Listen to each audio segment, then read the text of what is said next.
base, j'ai 22 ans. Je viens de Vienne en Isère et ça fait 5-6 ans que j'habite à Grenoble.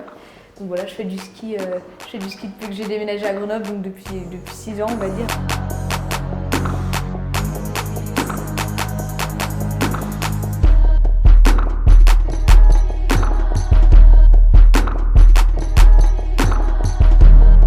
Je faisais du roller avant à Vienne, de là où je viens, donc en skatepark. Donc il y avait déjà un petit peu un passé freestyle on va dire.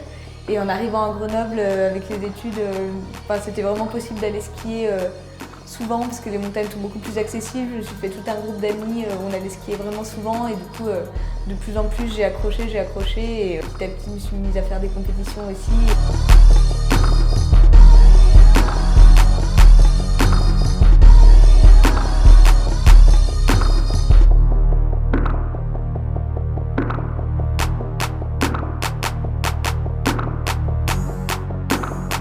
À court terme, j'aurais bien envie de retourner aux États-Unis à la fin de la saison, donc à voir si c'est possible, ou sinon déjà à encore plus court terme de profiter de la fin de la saison pour filmer en France, qu'il reste pas mal de choses à faire dans les stations françaises, donc jusqu'à fin avril. Et à long terme, une saison c'est plein de projets qui s'enchaînent, donc de continuer à faire de la compétition.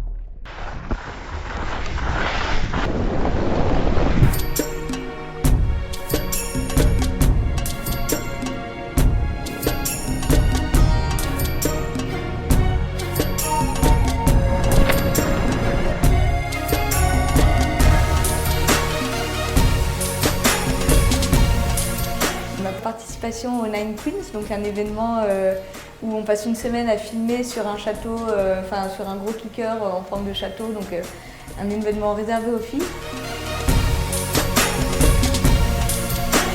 Je pense que la plupart des filles qui participent, c'est un peu unique parce que ça sort du circuit des compétitions. Et c'est vraiment un événement centré autour du plaisir, de la progression et des images, de la vidéo et de la photo. Et ça change, ça sort du côté pure performance et qu'on peut retrouver en compétition.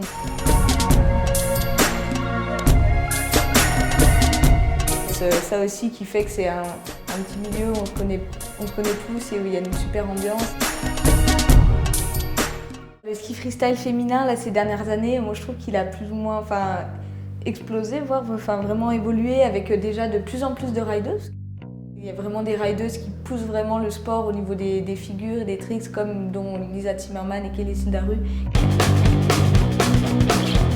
Voilà, donc le ski freestyle féminin, ça fait vraiment 2-3 ans que c'est en train d'exploser et je pense que ça a un bel avenir devant soi et je pense que ces prochaines années, on risque de voir de très belles choses. Pour tous ceux qui voudraient se lancer dans ce freestyle, moi je peux conseiller qu'une chose, c'est déjà d'oser, parce que c'est pas parce qu'on voit des trucs de fou dans les vidéos qu'au début on est obligé de prendre des risques inconsidérés. La progression elle se fait petit à petit et c'est possible de prendre énormément de plaisir, même en débutant et en essayant des petites figures. Et que c'est aussi une super ambiance et qu'en général on revient, on a passé des journées géniales et ça nous laisse des super souvenirs, donc juste d'y aller, de prendre 2-3 copains avec soi et de passer une bonne journée, de ne pas oublier de prendre du plaisir et de garder sa bonne humeur avec soi et en général c'est des bons moments. Et un grand merci à The Rider Post pour l'interview et une Freestyle We Trust. De toute façon, on va jouer sur une cam.